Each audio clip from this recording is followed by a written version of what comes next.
नमस्कार, आप देख रहे हैं फर्स्ट बिहार झारखंड और मैं आपके साथ वंदना। देश भर में आज छठे चरण का मतदान खत्म हो चुका है।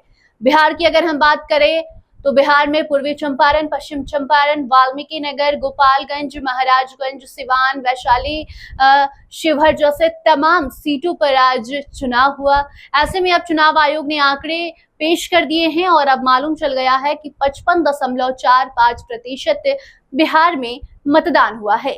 इन्हीं मुद्दों पर हम बात करेंगे। साल 2019 के मुकाबले इस साल कैसा रहा मतदान का प्रतिशत। इस मुद्दे पर चर्चा करने के लिए हमारे साथ मौजूद हैं हमारे सीनियर जर्नलिस्ट राजीव रंजन जी। राजीव जी, कैसा रहा मतदान का माहौल? भीषण गर्मी है, इस चिलचिलाती धूप में लोग पहुंचे, 55.45% का आंकड़ा भी सामने आ गया है। लेकिन अगर अलग अलग लोकसभा सीटों की बात करें तो कैसा रहा माहौल साल 2019 से अगर हम कंपेयर करें तो? देखिए वंदना, अगर बिहार की बात करें तो बिहार में जो इस तरह के चुनाव का जो इतिहास रहा है वो जिसको हम बहुत लोकतंत्र के लिए बहुत अच्छा नहीं कह सकते हैं कि जो बिहार में चुनावी जो इतिहास रहा है वो रक्त रंजित रहा है। हम सबसे पहले बात करते थे, आज से 15 साल पहले जो चुनाव होते थे बिहार में, तो हम सबसे पहले बात करते थे कि हिंसा कितनी हुई, शांतिपूर्ण मतदान हुआ कि नहीं, कहीं बूथ तो नहीं लूटा गया, कहीं हत्या तो नहीं हुई, कहीं गोलियां तो नहीं चली।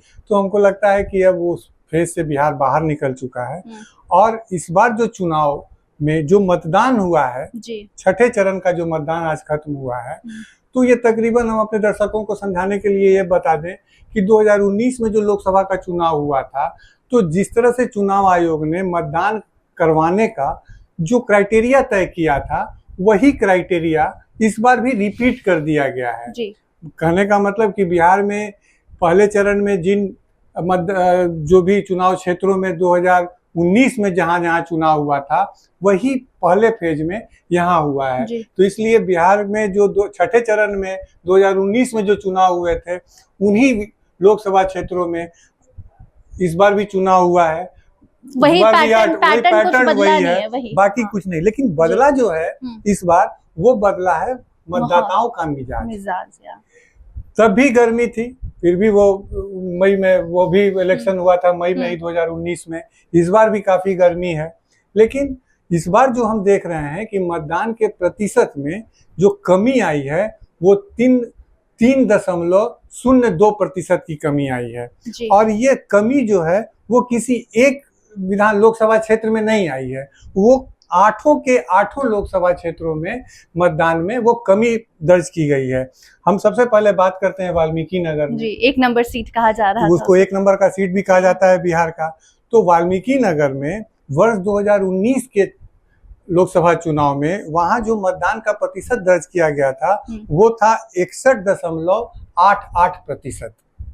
लेकिन इस बार जो आज मतदान 6 बजे शाम में जो समाप्त हुआ है, आज वाल्मीकि नगर में 58.25% मतदान दर्ज किया गया है।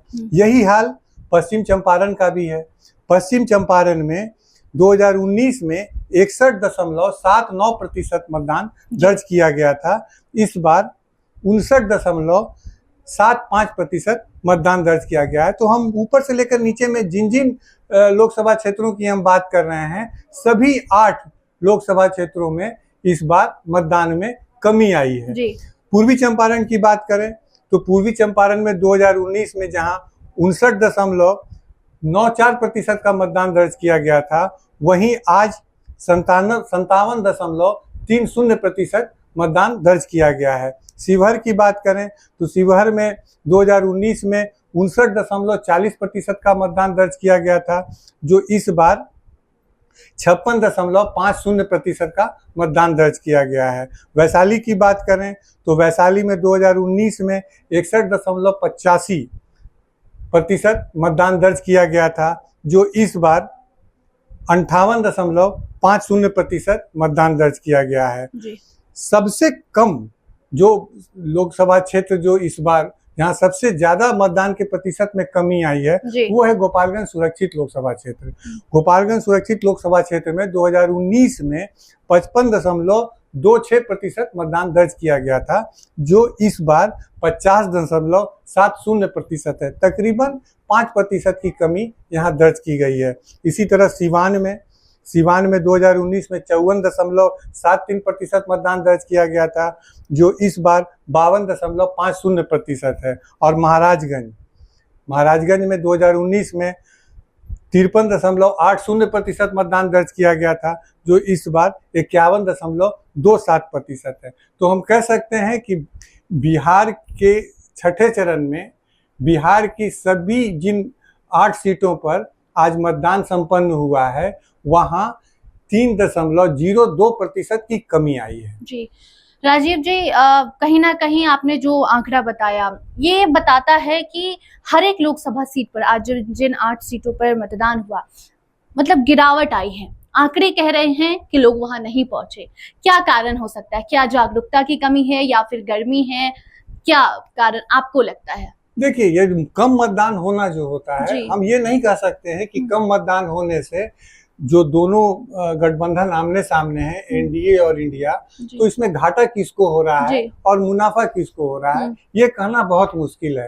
लेकिन अगर मतदान का प्रतिशत गिरता है तो ये लोकतंत्र के लिए अच्छा संकेत नहीं है कि लोग अब मतदान करने में भी आनाकानी करते हैं या उसमें आलस्य दिखाते हैं या फिर किसी तरह का और कोई बहाना बनाकर मतदान से वंचित होते हैं। पे विश्वास नहीं है कि हम तो वोट दे भी देंगे तो ये मेरे लिए क्या करे। क्या ये भी कुछ वजह? बिल्कुल हो सकता है, सारी तरह की वजह हो सकती हैं। अपने प्रत्याशी से नाराज होने के बाद भी लोग मतदान केंद्रों पर नहीं जाते हैं, या फिर बहुत सारे ऐसे कारण होते हैं कि उनको वैसा उम्मीदवार नहीं मिलता है जिसको वो चुनाव में मतदान करना चाहते हैं, उस तरह का मतदान उसके पास कैंडिडेट नहीं है, तो वहां भी वो इस तरह से आनाकानी करते हैं। लेकिन अगर मतदान कम होना, हम लोकतंत्र में एक जागरूक नागरिक होने के लिए सबसे पहली शर्त होती है कि यहाँ लोगों का जागरूक होना।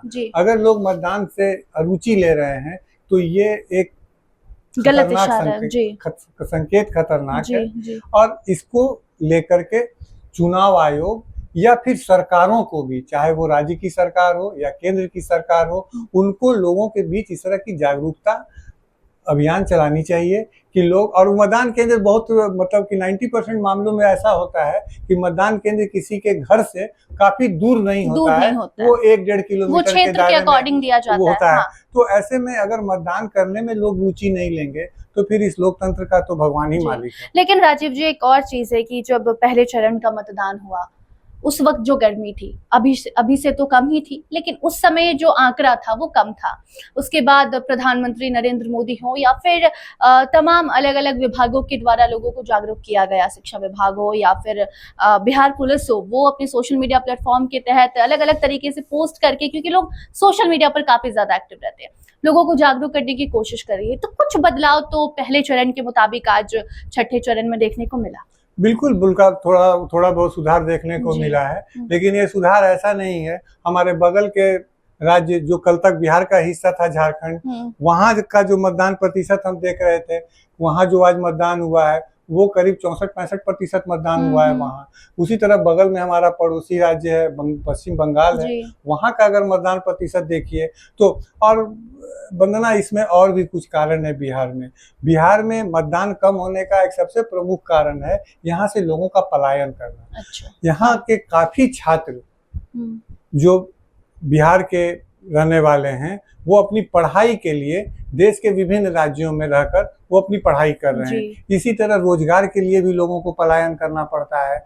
बिहार के कई ऐसे लोग युवा हैं जो रोजगार के लिए किसी देश के किसी और राज्य में जाते हैं। खास करके गरीब का जो तबका है बिहार में, यहाँ गरीबों को मजदूरी करने के लिए भी पंजाब, हरियाणा और इस गुजरात जैसे राज्यों में जाना पड़ता है। तो मतदान के प्रतिशत कम होने का बिहार में एक यह भी कारण है। जी, अब छठे चरण का चुनाव आज हो चुका है, 7वें चरण की तैयारी शुरू हो गई है। लगातार यहाँ पर जो नेतागण हैं वो आ रहे हैं। तो आपको क्या लगता है कि आज का जो ये आंकड़ा सामने आया है ये आगे और बढ़ेगा? बिल्कुल। अभी तक जो हम पिछले 5 चरण के मतदान में देख रहे थे जी, और ये मामला सुप्रीम कोर्ट तक चला गया था। कुछ विवाद भी हुआ। ये विवाद जो हुआ को मतदान का जो प्रतिशत चुनाव आयोग द्वारा जारी किया जाता है, ये हम सभी जानते हैं कि 6 बजे मतदान खत्म होने के बाद अभी जो हमारे पास पहला जो डेटा चुनाव आयोग के द्वारा जो उपलब्ध कराया गया है, ये टेंटेटिव डाटा है जी, ये प्रोविजनल है। इसमें सुधार होने की काफी गुंजाइश होती है, लेकिन वो डाटा पहले हम पत्रकारों को, मीडिया हाउस में और सारे लोगों को चुनाव खत्म, आज का मतदान खत्म होने के 24 घंटे के अंदर एक फाइनल डाटा लोगों को उपलब्ध करा दिया जाता था। लेकिन इस बार चुनाव आयोग ने अपने कामकाज का तरीका बदला है और वो इस तरीके में वो रहे हैं कि वो प्रतिशत तो बता दिया जाता है, लेकिन जो 4-5 दिन या 10 दिन के बाद जो फाइनल डेटा जारी किया जाता है, तो इस प्रतिशत में 5 से 6%, 7% तक की वृद्धि दर्ज देखी जा रही है इस बार। तो ये थोड़ा सा लोगों को भी अटपटा लग रहा है, क्योंकि सवाल ये उठता है कि जो चुनाव आयोग अगर किसी भी मतदान का प्रतिशत निकालता है, तो वो किसी न किसी संख्या से ही प्रतिशत निकाला जा सकता है। तो वो संख्या मतदान के बाद जो चुनाव आयोग पहले उपलब्ध कराता रहा था, वो इस बार नहीं कराया जा रहा है। हालांकि इस मामले में कल सुप्रीम कोर्ट में भी सुनवाई हुई थी और सुप्रीम कोर्ट ने इसके टाइमिंग पर सवाल उठाया था और मामले को वो एक तरह से कहिए कि उसको फिलहाल चुनाव तक उस मामले को टाल दिया गया है। लेकिन ये मामला उतना सरल नहीं है, ये काफी गंभीर मामला है कि जब आप एक डेटा के आधार पर, एक अंक के आधार पर ही आप इस तरह का प्रतिशत निकालते होंगे, तो जब आप वो अंक है आपके पास, तो वो जो आप उसको रिवाइज करते हैं मतदान खत्म होने के 24 घंटा, 48 घंटा या 5 दिन के बाद भी, तो वो एक नंबर तो होगा। वो नंबर होता था जारी पहले ये कि जैसे हम अपने दर्शकों को समझाने के लिए ये बता दें कि कहीं किसी चुनाव क्षेत्र में अगर वहाँ 20 लाख मतदाता हैं, तो 20 लाख मतदाता में से कितने मतदाताओं ने अपने मताधिकार का प्रयोग किया है। तो 20 लाख मतदाताओं में से मान लीजिए कि 11,55,000 मतदाताओं ने मतदान किया है वहाँ, तो वो 11,55,000 में कितनी महिलाएं और कितनी पुरुष हैं, इसका भी डेटा उपलब्ध करा दिया जाता था। लेकिन अब सवाल ये उठता है कि जब आपके पास वो फाइनल अंक नहीं है, तो आप सिर्फ प्रतिशत में कैसे बताते हैं। ये तो अभी तो सुप्रीम कोर्ट में सुनवाई हो रही है और आने वाले समय में पता चलेगा कि इसका अंतिम नतीजा क्या आएगा, फैसला क्या आता है कोर्ट का। चलिए, कोर्ट के फैसले आने तक इंतजार करेंगे, वो खबर भी आप तक हम जरूर पहुंचाएंगे। फिलहाल आंकड़ों की बात हो रही थी, कौन से सीट पर कितनी वोटिंग हुई, ये आंकड़ा हम बता रहे थे और समझा रहे थे कि साल 2019 के मुकाबले इस बार क्या कुछ बदलाव हुआ है। तो सामने जो आंकड़ा आया वो ये बता रहा है कि गिरावट देखने को मिली है। मतलब लोगों में जागरूकता की कमी है या फिर वो अपने सांसद से नाराज हैं, उन्हें मन लायक प्रत्याशी नहीं मिला, बहुत सारे कारण हो सकते हैं। लेकिन जो जनता है उसको समझने की जरूरत है कि आपको ये अधिकार दिया गया है कि आप जाएं अपने सांसद का चुनाव करें, तो इस अधिकार को खोए ना, इस अधिकार का इस्तेमाल कीजिए। बाकी अभी एक और फेज बाकी है, 7वें फेज में मतदान होना है और आशा करते हैं कि इन आंकड़ों को देखकर, इन खबरों को सुनकर जो जनता है उनके बीच जागरूकता फैलेगी और वो जाकर अपना जो अधिकार है उसका इस्तेमाल करेंगे और वोट डालेंगे और अपने सांसद को चुनने के साथ साथ देश के प्रधानमंत्री कौन होंगे ये भी फैसला वो करेंगे। बाकी और भी ऐसे ही मुद्दों के साथ आपके सामने आते हम रहेंगे। देखते रहिए फर्स्ट बिहार झारखंड। धन्यवाद। पैनोरमा ग्रुप, जो सोचता है वो करता है, आपके अपने सपनों का आशियाना। ये लो, मुंह मीठा करो, आज मैंने अपना जॉब छोड़ दिया, अब हम पूर्णिया वापस जाएंगे। जॉब छोड़ दिया है? मतलब ये घर कैसे चलेगा, हम करेंगे क्या और माँ बाबूजी क्या बोलेंगे? इसलिए मैं एक और मिठाई का डब्बा लाया, अपने बिजनेस के लिए लोन अप्रूव हो गया। अरे लोन अप्रूव हो गया वो तो ठीक है, लेकिन पूर्णिया में हम रहेंगे कहाँ? अपना घर भी तो नहीं है वहाँ। इसलिए तो एक और मिठाई का डब्बा अलग से लाया हूँ। हमने पूर्णिया में घर ले लिया है, पूर्णिया के ई होम्स पैनोरमा में।